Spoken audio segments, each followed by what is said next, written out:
Hi, I'm Tessa. I've always been the kind to keep my head down and work hard. It's paid off. I landed a job at a major trading company right out of college and clawed my way up from there. Life was straightforward: work, sleep, and the occasional night out with friends to blow off steam. That routine changed the night I met Lucas. It was at one of those rare outings with friends, a loud party downtown where the music pounds in your chest and you have to shout to be heard.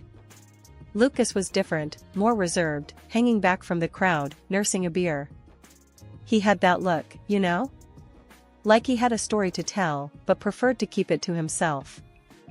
We got to talking, or rather, shouting over the noise. Turns out, we both shared a distaste for these kinds of loud parties, which was kind of funny, considering where we were. Lucas was easy to talk to. He had this straightforward way about him that I appreciated right off the bat. Not really my scene, to be honest. He yelled over the music, a small smile playing on his lips. "Then why are you here?" I asked, genuinely curious. "Trying to keep my cousin happy. She dragged me out tonight," he admitted, rolling his eyes slightly. "Sounds like a good brother," I replied, nodding in approval. We ditched the party early, opting for a quieter bar down the street where we could actually hear each other. That night we talked about everything, from our jobs to our taste in movies. Lucas mentioned his previous marriage almost in passing. "It didn't work out. She wasn't faithful," he said simply, his voice flat. "But that's the past." His honesty caught me off guard, but it also made me respect him more. We started seeing each other regularly after that night. Things moved fast, and it wasn't long before we were talking about a future together. After Lucas and I decided to make things official, he was eager to introduce me to his mother, Susan. We planned a Sunday brunch at her place, and I remember feeling a mix of excitement and nerves. I wanted to make a good impression. As we pulled up to her tidy, two-story house, Lucas turned to me with a reassuring smile. "Don't worry, it'll be fine. Just be yourself," he said, squeezing my hand. The moment we stepped inside, I was hit with the smell of bacon and eggs. The house was spotless, every item in its rightful place, which told me she probably spent the better part of the morning cleaning and preparing for this. "Lucas, my boy." Susan's voice rang out from the kitchen, followed by her appearance in the doorway. She wiped her hands on her apron as she approached us. Her gaze landed on me, and it felt like she was trying to x-ray my soul. "And you must be Tessa. Heard a lot about you." "Nice to finally meet you, Mrs. Thompson," I said, extending my hand. She shook it, her grip surprisingly firm. "Call me Susan." Mrs. Thompson was my mother-in-law, and I couldn't stand her. Her blunt statement threw me off, but I laughed it off. "All right, Susan it is." We sat down at the dining table, which was meticulously set with fine china and crystal glasses, an indication of how important this meeting was to her. Susan served us, then took the seat across from me, her eyes never straying far. "So, Tessa," she started, cutting straight to the chase. "Lucas tells me you're quite the career woman." "Trading, is it? Sounds like a man's world." I wasn't sure if it was a compliment or a jab. "Yes, it's trading, and it's for anyone who's good at it," I replied, keeping my tone light. Lucas chimed in, perhaps sensing the tension. "Tessa's one of the top traders at her firm. She's really good at what she does." "That so?" Susan's voice carried a note of skepticism. "I hope you know, Lucas needs someone who's present, not stuck at the office all hours." I felt my cheeks warm up, but I kept my cool. I manage my time well. Lucas and I have plenty of quality time together. Susan hummed, poking at her food. "We'll see." I remember Lucas's ex was always busy too, until she was busy with someone else. Lucas's fork clattered against his plate. "Mom, that's enough." "Oh, relax. I'm just making conversation," Susan said, waving a dismissive hand. She then turned her attention back to me. "Tell me, Tessa, do you cook? Or should my son expect takeout every night?" "I love to cook," I said, forcing a smile. Lucas can vouch for my lasagna. Lucas nodded vigorously. It's true. She makes a mean lasagna. Well, isn't that something? Susan's tone softened a fraction. Maybe you'll have to make it for me one of these days. The rest of the meal passed with small talk about the weather and Susan's garden, which she seemed more passionate about.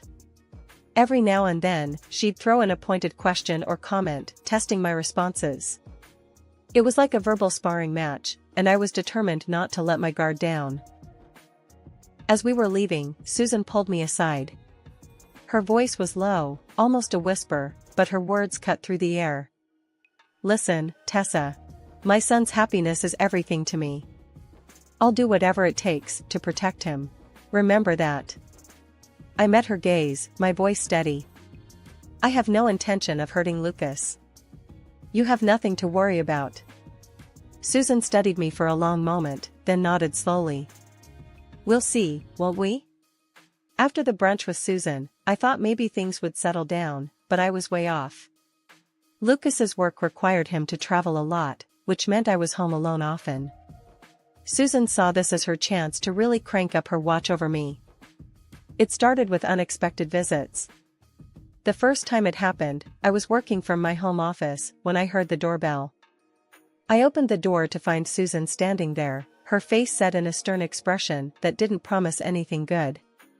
Tessa, just in the neighborhood, she said, brushing past me into the house as if it was her own. Thought I'd drop by. I masked my annoyance with a tight smile. Nice to see you, Susan. What brings you here? Oh, just making sure everything's alright here while my son's away, she said, already wandering into the living room, eyeing everything critically. Her visits became more frequent, and each time, Susan had something to say about how I kept the house. It was like living under a microscope. One day, she walked into the kitchen while I was prepping dinner and started rifling through my pantry. Just seeing what you feed my son when he's home. You know processed foods are no good, right?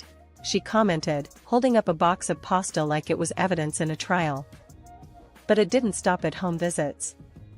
I started noticing Susan around places I frequented, the grocery store, the gym, even the cafe near my work. It was getting creepy. One afternoon, I confronted her.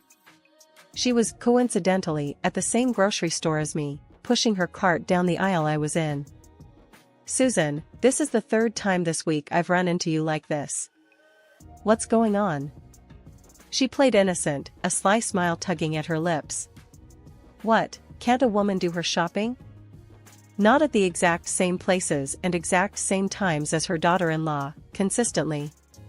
What are you trying to do, Susan? Her smile faded, and she leaned closer, her voice low and harsh. I'm keeping my eyes open, Tessa. You can play the perfect wife all you want, but I know about your desire to cheat on my son. Every encounter left me more frustrated and angry. It wasn't just the invasion of my privacy, it was the constant tension, the expectation of having to defend myself against imaginary accusations. Over time, Susan's eyesight had gotten worse, something about her age and her health stacking the odds against her. The doctor had given her glasses, but she hated them. Said they made her feel old and irritated her nose. She'd put them on and take them off, fussing and fuming, and more often than not, she'd just leave them somewhere and forget. Because of that, she saw very poorly, which only added fuel to her naturally suspicious nature. With Lucas away on another one of his frequent business trips, I had grown accustomed to handling things on my own, including dealing with Susan's relentless scrutiny. One evening, feeling a bit cooped up and in need of a change of scenery, I made plans to meet my brother, Jake, for dinner. It was a casual meet-up, nothing fancy, just a chance to catch up with family and unwind. I chose a little outdoor restaurant with a nice terrace that wasn't too far from where I worked.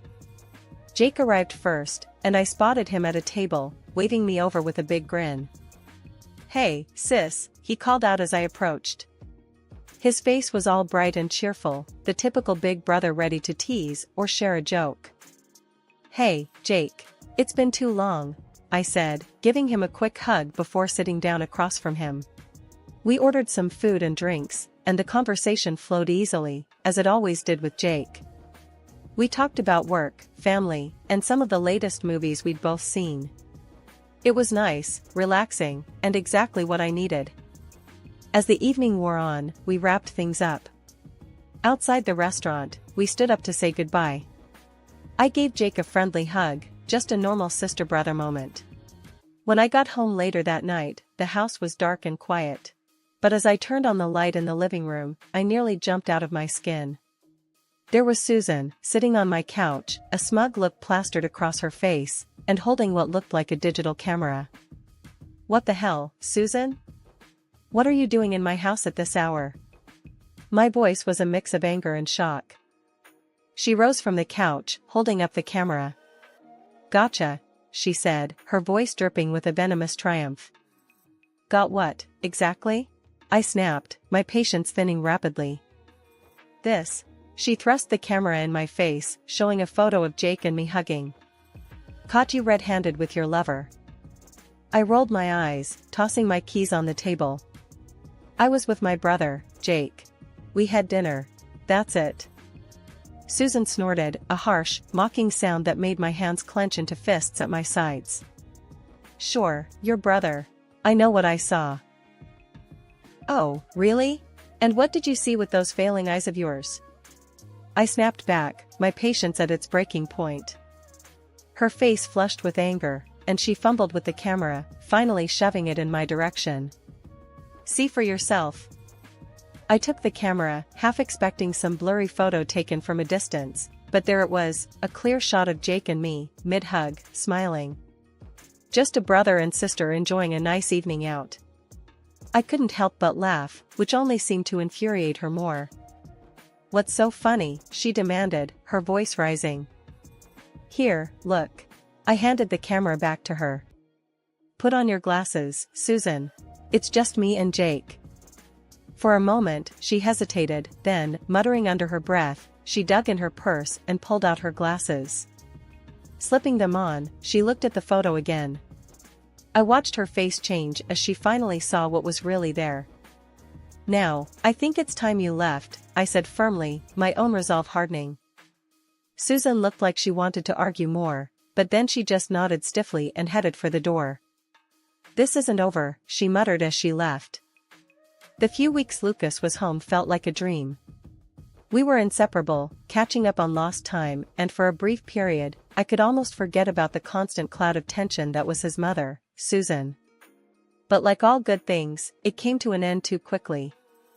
Soon enough, Lucas was packing his bags again for another extended business trip. I braced myself for the usual loneliness that accompanied his departures, but this time a new complication arose. Susan decided to move in. She showed up at our doorstep one afternoon, suitcase in tow, announcing her stay as if it were the most natural decision in the world. "It's for the good of the family, Tessa. I'm here to make sure you don't get into any trouble," she declared, pushing past me into the living room. I called Lucas immediately, my voice shaking with frustration. "She can't just move in here, Lucas. You need to talk to her." Lucas sighed on the other end of the line. "Tessa, please, just try to get along. I don't want to fight with her about this. It's only for a few weeks." Reluctantly, I agreed, but hanging up the phone, I felt a sinking feeling in my stomach. This wasn't going to be easy. Susan wasted no time taking over the household. That first weekend, she followed me around, critiquing every little thing I did. "You're folding those towels all wrong," she'd say, or, "You missed a spot there, do it again." She even took over the kitchen, her worst idea yet. Due to her deteriorating eyesight, she constantly oversalted or overpeppered everything, but whenever the food turned out barely edible, she blamed me. "You must have distracted me," she'd snap, or, "You're trying to sabotage my cooking." During the weekdays, her behavior grew even more suffocating. She sat in the living room, a notebook in her lap, jotting down the times I left for work and came home. Any time I was delayed, even by traffic, she'd greet me with a sneer. "Late again, Busy day or busy boyfriend?" "It was traffic, Susan. Like it is for millions of people every day," I'd retort, my patience fraying at the edges. Her insinuations were relentless, and each day ended with me locking myself in the bedroom, fuming but helpless. Lucas's request echoed in my mind, keeping me from unleashing the torrent of anger I felt. A month into Susan's invasive stay at our house, I finally got the news I'd been waiting for, a promotion at work. This wasn't just any promotion. It came with the opportunity for training at our company's main branch in another city. I'd been eyeing this chance for years, a real step up in my career. When I told Lucas over the phone, his excitement for me was palpable, even through the distance. "That's incredible, babe. I'm so proud of you," he enthused. "Don't worry about the time apart. It'll fly by, and we'll be back together before you know it." Despite the distance and the issues with his mother, his support was unwavering. It bolstered my spirits, filled me with warmth and determination. But then there was Susan. I broke the news to her one evening, trying to keep the conversation light and straightforward. "Susan, I've been promoted. I'll need to go to another city for a while to train," I explained, hoping to sound as nonchalant as possible. Her reaction was as expected, sour and accusatory. "So, you're running off to another city now? What's really there, Tessa? A lover?" she spat, her words dripping with venom. I sighed, frustration bubbling inside. "It's for training, Susan. There's no lover." "Why is that so hard for you to believe?" She snorted, her expression twisted in disbelief. "Sure, training. Just convenient timing, isn't it? As soon as Lucas is gone, you find a reason to leave too." I shook my head, unable to hide my irritation. "Believe what you want, Susan. I'm going, and that's final." With Lucas's blessing ringing in my ears, I packed my bags that night, eager to escape the oppressive atmosphere of my own home. Susan's persistent mistrust and conspiracy theories had drained me, and the idea of a few weeks away felt like a breath of fresh air. Once I settled into my temporary apartment in the new city, the sense of freedom was palpable. No Susan lurking around every corner, no insinuations or bitter comments at every turn. I was doing well in training, making new connections, and actually enjoying my evenings in peace. I found myself thinking, more than once, how pleasant life was without Susan watching my every move. But then, one ordinary afternoon as I returned from a session, my phone pinged with a new voice message from Susan. The content of that message turned my newfound peace upside down. "Tessa, I hope you're enjoying your time with your lovers, because you won't have a home to come back to. I've taken care of everything. The house is sold. Stay where you are, for all I care." Her voice, cold and triumphant, sent chills down my spine. I replayed the message, my mind racing. It couldn't be true. Lucas hadn't mentioned anything, and he owned the house, nothing could be done without his signature. Yet, the malicious glee in Susan's voice couldn't be ignored. What had she done? I called Lucas immediately, panic edging my voice, but the call went straight to voicemail. With him still on his business trip and likely in meetings or on a flight, I felt helpless, stuck in another city, the seeds of doubt Susan had planted now sprouting relentless anxiety. As the days passed with no return call from Lucas, my mind conjured up all sorts of disastrous scenarios. Had Susan forged his signature? Was it even legally possible to sell the house like that? The questions tormented me, gnawing at my focus and sleep. Despite the turmoil, I forced myself to continue with the training. I had worked too hard to let Susan's potentially empty threats derail my progress here. By the end of the training program, I was mentally exhausted, not just from the courses, but from the emotional roller coaster Susan had sent me on. I walked into the house, my mind still reeling from the chaos of the past few weeks.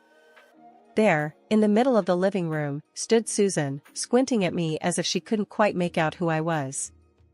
She wasn't wearing her glasses again, which explained the unsure look on her face. But as I got closer, her expression shifted to one of smug triumph. "Welcome back, Tessa," she said, her voice dripping with a venomous cheerfulness. "I have some news for you." I dropped my bag by the door, bracing myself. "What now, Susan?" She thrust a stack of papers at me. Here, read this. It's all settled. The house has been sold. You don't belong here anymore, or in this family for that matter. Her words were cold, calculated. Her claim was so outrageous that for a moment, I was too shocked to speak. What are you talking about? Lucas would never agree to sell our house without discussing it with me first. Oh, but he did. And he's tired, Tessa. Tired of your endless affairs, she added, a harsh edge to her voice. I snatched the papers from her hands, my heart pounding as I flipped through them. My eyes scanned the document quickly at first, then more carefully as something caught my attention. A laugh escaped my lips, not from amusement but from sheer disbelief. Susan looked at me, puzzled and clearly irritated. What's so funny? Here, I said, pushing the papers back into her hands. Put on your glasses and read it aloud. Read what you've signed. Reluctantly, she fumbled for her glasses, put them on, and started reading. This agreement, made and entered into this day by and between. Her voice faltered as she continued, the realization dawning slowly. This isn't a sale contract. It's a loan agreement for consulting services? Yes, Susan. That's right. You didn't sell the house. You signed up for a high-interest loan from some scam artists who took advantage of you. Susan's face went pale, her hands trembling as she held the document. But I thought I was selling the house. There was an ad in the paper, and the man was so convincing. He said it could all be done without bothering Lucas with the details, that it was better this way. You thought you'd sell my house out from under me? Without even a real check on what you were signing? I was incredulous, anger and disbelief warring within me. Tears started streaming down her face, her earlier composure crumbling. I just wanted to protect my son from you and your infidelities. I didn't mean for this to happen. I forgot my glasses, and everything seemed so legitimate. I stared at her, the weight of everything she'd put me through bearing down on me. Susan, you have gone too far this time. You need to leave. Now. With a heavy heart but a clear resolve, I watched as Susan packed a few belongings into her bag, still sobbing, still muttering apologies. As she walked out the door, I felt a mixture of relief and sadness. When Lucas returned from his business trip, I had a lot to tell him. As soon as he put down his bags, I started to unload everything that had happened, from Susan's attempted deception to the fake documents. He listened, his face growing tighter and more serious with every detail I shared. After I finished, he was quiet for a long moment, just staring at the ground. Then, he looked up, his jaw set. This is unbelievable. It's time we taught Mom a serious lesson. What she planned to do was way out of line, he said, his voice firm and angry. However, the next day, after a tearful confrontation with Susan, where she pleaded ignorance and desperation, Lucas decided we needed legal advice. We consulted a lawyer to understand the full implications of what Susan had done. The lawyer was pretty clear. From a legal standpoint, your mother-in-law voluntarily took out that loan and signed the contract. She's liable for the repayment, he explained in a no-nonsense tone. Susan's face when she heard that news was something I could never forget. She had thought she could manipulate her way out of the situation, but reality hit hard.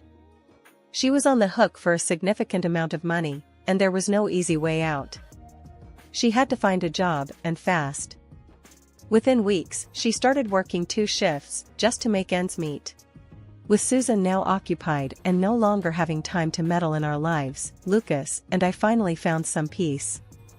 We decided it was a good time to take a break, to give ourselves a chance to heal and bond again after the chaos. We went to Hawaii for a second honeymoon, and it was blissful. We talked a lot about our future during those long, leisurely walks along the beach. I think we're ready to think about having a baby, don't you? Lucas said one evening, the sunset casting warm glows on his face. I smiled, feeling a mix of excitement and nerves. Yes, I do. Let's enjoy being us for a bit longer, and then let's go for it. Sounds perfect, he replied, kissing me gently. Now, back from Hawaii, life feels lighter, simpler. We spend our weekends planning the garden, redecorating the house, just enjoying each other's company. Lucas supports me in everything, including my career and our future family plans. We've discussed timelines, how we're going to manage our work-life balance, and how excited we are to be parents. It's a new chapter for us, one that's filled with hope and looking forward.